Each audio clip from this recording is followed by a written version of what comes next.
Namaste and welcome, welcome, welcome to Melodies for the Soul. I'm Cherie, one of the most impactful and naturally gifted certified sound practitioners on planet Earth. I inherited my gift from my father's lineage, Elvin O.C. Jackson. I compose custom melodies paired with pure energy that speak to the core of your soul. The frequencies serve as a portal to help you in looking at your emotions, becoming consciously aware where you are blocked, and to help you receive the emotional breakthrough that your soul desires for your very own elevation. Please contact me below to inquire about my services and visit my social channels to also hear what others are saying from all walks of life about their personal experience from my sound bath meditations. Today I'm going to tie in family foundation, genetic character traits, who we are from birth, childhood influence into adulthood, encoded trauma response in our DNA, mental health US statistics, typical mental health modalities in schools and hospitals, beyond talk therapy, an approach to holistic health, sound healing can reverse epigenetics, and our emotional response to sound healing. Let's go. This is quite interesting. During your upbringing, were you taught how to process your emotions? Were you taught emotional regulation? Were you taught how to communicate your deepest and darkest feelings? How about how to journal and be compassionate with yourself rather than judge yourself? Were you taught how to feel safe in order to communicate your feelings? Did you use unhealthy projections as a defense mechanism? I can relate to all of these because I struggled with every single last one of them during my upbringing. Beautiful souls, did you know that our internal foundation is built on our self-esteem, our relationships, and our coping skills as adults? Visual representations of sound waves in materials like sand or water, researchers have made remarkable discoveries about the vibrational energy emitted by sound.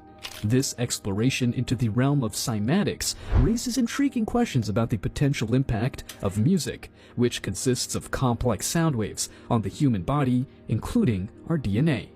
Cymatics has revealed that specific sound frequencies can generate mesmerizing patterns in matter.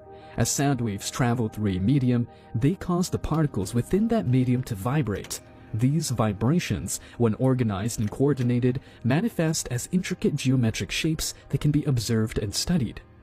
The notion that sound waves have the power to visibly change matter leads us to consider the possibility that music, with its rich and intricate collection of sound waves, may possess the ability to influence not only our physical surroundings, but also the very essence of our being, our DNA. When we listen to music, we experience a symphony of different frequencies and harmonies. Each musical note corresponds to a specific frequency and wavelength, creating a complex tapestry of sound.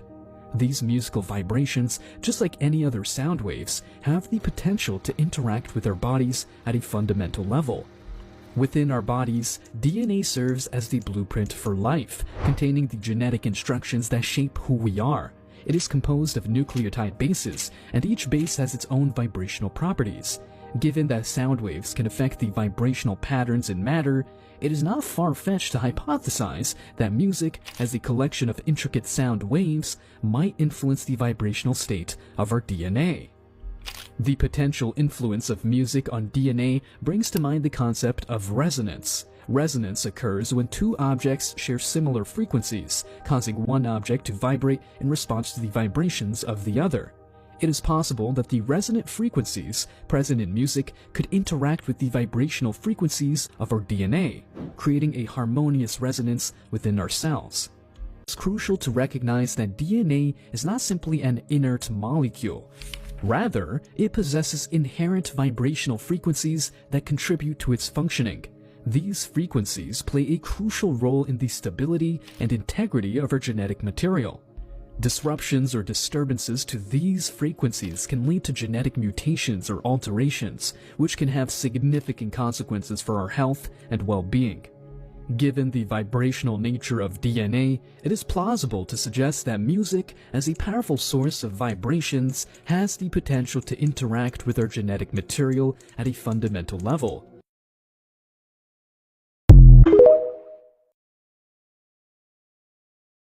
What I'm going to do is recap the previous video that you just watched in a nutshell. How does sound healing affect our DNA? When we listen to music, the sound waves interact with the molecules within our cells. Why and how is this? Because molecules are made of atoms. Atoms are 99.9% space and high frequency vibrations of energy. Human cells vibrate at a resonant frequency ranging between 10 and 30 hertz and 150 to 180 hertz. Hertz is the unit used to measure the number of complete cycles of a repeating electromagnetic wave that occur per 1 second in the human body. Hertz is named after Heinrich Hertz, a German physicist who confirmed the existence of electromagnetic waves. A typical cell is composed of around 60 to 70% liquid, and a cell's energy is stored in the form of a molecule. We have over 50 trillion cells in our body. Our cells are living things, and their job is to convert nutrients from the food that we eat into energy to carry out certain functions in our body. Is it starting to come together for you? Sound truly does impact our emotional and physical state. Eureka! Stay with me, guys. It's about to get very juicy and factual right here. Did you know that sound travels 5 times faster through water than it does air? What does that mean? That means the sound healing method is effective and it can be very fast acting. Sound vibrations can impact our epigenetic. Yes, I said it. Sound healing can reverse epigenetics, meaning it has the potential to biologically reverse your stress response stemming from the intergenerational trauma from your mom, your dad, your grandma, and grandpa. The list goes on. All the mess that they didn't heal while they were alive that you inherited, you have the ability to reverse it with sound healing. Vibrations and frequencies can have a profound impact on your mood, your emotion, and your cognition. Research suggests that these experiences can cause stable or dynamic changes in gene expression profiles, reversing your stress response stemming from the intergenerational trauma from your mama and your daddy. According to the National Library of Medicine article, Molecules of Silence, Effects of Meditation on Gene Expression and Epigenetics, Mindful-Based Stress Reduction Activities, it further supports this statement. Go ahead and Google it and check it out. Let's talk about childhood influence. Our foundation is our family, which influences our emotional responses, shapes our beliefs and behaviors. And in effect, it impacts how we interact with our family, our work environment, our emotional responses to life, and how we see ourselves.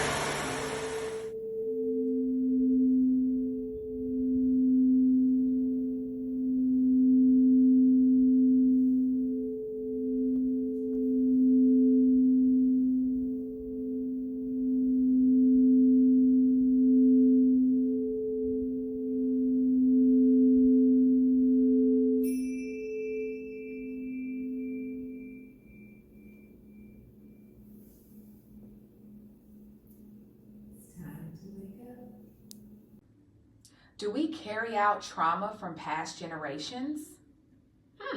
Interesting question. We don't directly carry trauma in our DNA. Traumatic experiences can leave epigenetic marks on our DNA, which can influence how our genes are expressed and potentially be passed down to future generations. Children could inherit a pattern to certain responses to stress or trauma based on their parents' experiences. This is often referred to as intergenerational trauma. NAMI, Mental Health by the Numbers. According to the National Alliance on Mental Health, 1 in 5 U.S. adults reports that the pandemic had a significant negative impact on their mental health. 1 in 20 U.S. adults experiences serious mental health illnesses each year. 1 in 6 U.S. youth aged 6 through 17 experiences a mental health condition each and every year. In 2023, 53.9% of U.S. adults with mental illness received some type of treatment. Workplace mental health awareness. 1 in 3 full-time employees say their mental health has declined because of the work in the past year. Burnout is the common problem, with over half of respondents reporting feelings of burnout. Half, meaning 52% of employees, reported feeling burnout in the past year because of their job, and 37% reported feeling so overwhelmed it made it hard to do their job. Access to services, care, and support. 83% of employees agree that mental health and well-being training would be important in creating a positive workplace culture. 7 in 10 senior level employees say they haven't received training to talk about mental health at work. 9 out of 10 employees say employer-sponsored mental health is important for creating a positive workplace culture. This is true for employees regardless of their gender, their age, the stage in their career, or their managerial status. 1 in 4 employees say they don't know if their employer offers mental health wellness practices in the workplace, showing the need for more communication from employers about mental health. Mental health modalities that are in place in the hospitals right now. They have a psychiatric ward and a behavioral unit. They have a health unit with round-the-clock care. They have medication management, which is traditional medicine. They have group therapy and crisis stabilization, which includes short-term counseling and medication. These are talk therapy and traditional medicinal options. What about the nonverbal therapy options? Psychiatric hospitals uses music therapy to promote relaxation and emotional expression. Thank goodness. But why isn't this used as a preventative measure rather than waiting to incorporate this when it gets to the extremity? TEA, which stands for Texas Education Agency. It's a state agency that oversees public education here in Texas. When it comes to the referral-based sources that they have for mental health, they are as follows: counselors, grief trauma-informed staff, mental health literacy, bully prevention and safety reporting, skill building groups, case management. They don't have alternative medicine for teens who are resistant to talk therapy. All of these are verbal talk therapy, which are great options, but that's all that's available. What about the holistic options for nonverbal therapy? Nonverbal therapy is necessary because it addresses communication beyond words. For individuals who struggle with verbal communication, whether due to developmental challenges, trauma, or other factors, nonverbal therapy provides an alternative channel for expression and exploration. Nonverbal modalities can be particularly helpful for individuals who have experienced trauma or have difficulty regulating their emotions. It provides a safe space to process their emotions and develop coping mechanisms as well. Sound healing uses music to evoke emotions, improves your mood, and it also enhances communication. Newport Academy is a nationwide mental health treatment center for children and adolescents. They offer an alternative clinical approach, experiential nonverbal therapies for youth, which is something I wish school districts here in Texas incorporated rather than waiting until things get to the extreme before considering these type of modalities. They offer yoga meditation, which basically means every morning they're able to set goals, state positive affirmations, and access spiritual connection. This starts the day from a foundation of calm and self-reflection. Their therapy sessions often begin with a moment of meditation or mindful breathing. They also have the equine assisted learning, which supports caring and nurturing behaviors. Clients learn to regulate their emotions and be in the present moment as they work through their equine assisted therapist and the patient horses. Can you believe they have horses there for emotional regulation? Yes, they do. They also have sound healing therapy. Teens and preteens learn to acknowledge and express their deep-rooted emotions as they make and listen to music. In addition, teens play music together, which is wonderful. Yay! I love this part. What is epigenetics? Epigenetics is environmental factors including trauma that can affect our gene expression without altering the DNA sequence itself. DNA sequence is biological instructions for how cells develop and function. For example, a DNA sequence may be instructed for blue eyes or brown eyes. Does the root of trauma come from epigenetics, intergenerational trauma? No, it doesn't, but it can influence how we process and cope with our own traumatic events. If a parent experienced several childhood abuse, their children might be more likely to develop anxiety or depression due to epigenetic changes. Trauma can affect the body's stress response system, which could be passed onto our offspring, making them more sensitive to stress. How is trauma stored? It's stored in our brains, our organs, our muscles, and connective tissues of cells and fibers. The brain forgets, but the body doesn't. The brain disconnects from this part of the body to block the experience, preventing the recall of the traumatic memory. A side effect of PTSD and anxiety is forgetfulness. Did you know that chronic pain can lead to depression, which is a life event that interferes with daily activity for 3 months or longer, and it can come and go? Sound healing addresses chronic pain by altering the body's energy state through vibrations, which can directly alleviate pain. By indirectly, I mean to lessen pain by addressing factors that contribute to it, like stress or poor sleep. Sound healing is a technique and a very effective one. The National Library of Medicine is a biomedical library that supports healthcare and public health. Let's go over a study from this source on how sound healing affects our emotional response. Emotional suppression. A total of 625 participants aged 14 through 19 seeking ER services were administered measures assessing adverse life events, coping strategies, suicidal ideas in the last 2 weeks, and suicide attempts in the last month. The results suggested that emotional suppression mediates the relation between adversity in both 1, suicidal thoughts, and 2, suicidal attempts.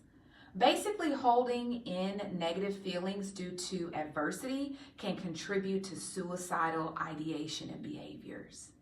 Yep. Epigenetics can lead to depression. Isn't it safe to say that some of us don't know why our responses to life events are the way that they are?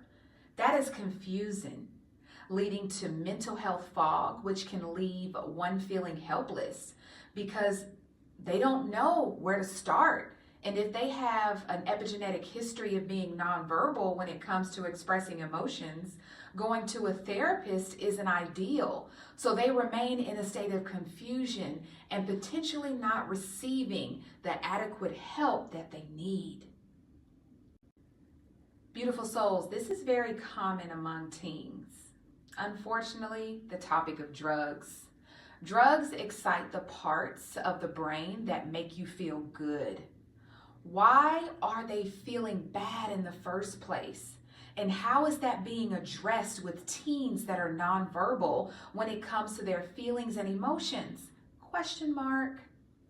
Sound healing triggers your parasympathetic nervous system, putting you in a calmer state, alleviating stress and anxiety. Yes. How does sound healing affect our emotional response? Entrainment is one way. Entrainment is where the brain synchronizes with the rhythmic sounds, promoting a sense of calm and inner balance. The vibrations from sound healing instruments can help to actually massage the emotional blockages, facilitating their release, which is what we want. Sound healing can facilitate access to the subconscious mind where repressed emotions may be stored, allowing for potential healing and integration. Sound healing is often considered, at times, more effective than traditional medicine. Why? Because it can induce a deep state of relaxation by influencing brainwave activity, promoting the body's natural healing response through the parasympathetic nervous system. It addresses emotional and spiritual aspects of your well-being that traditional medicine might not focus on. Sometimes people can use traditional medicine as a medicine patch, while this alternative approach literally liberates you from the inside out on a cellular level. It's also non-invasive with having minimal side effects. You can actually become your own therapist through sound healing. Try it out. Sound healing is just one of many nonverbal modalities to help with a wide variety of mental and physical ailments for people of truly all ages. My mission is to educate, bring awareness, and facilitate sound healing practices. Sound healing is a type of meditation that has been a part of cultures for literally over 40,000 years. It uses vibrations and frequencies to promote physical, emotional, and spiritual healing, bringing a sense of balance, relaxation, and wholeness into the body and the mind. When applied, it can have very big, significant impacts on your overall health. Believe me, I know. I received my certification through the Sound Journey store. Denise Blandley, a beautiful soul, she was a former music teacher of 25 plus years. She taught me how to first compose music, then she taught me how to play my various instruments. I carefully compose melodies that I play, and I also intuitively play based on the intentions of the participant. You may ask, what type of people may benefit from this type of sound therapy? Honestly, humanity. But if you want to get descriptive, PTSD, domestic violence, anxiety and hypertension, teachers, nurses, doctors, mental health professional, people in recovery, children, infants, live births, workaholics, high performance individuals, people who have fibromyalgia, dementia, postpartum, animals could even be impacted. And I serve individual groups. I do individual therapy, group therapy. I serve at family reunions.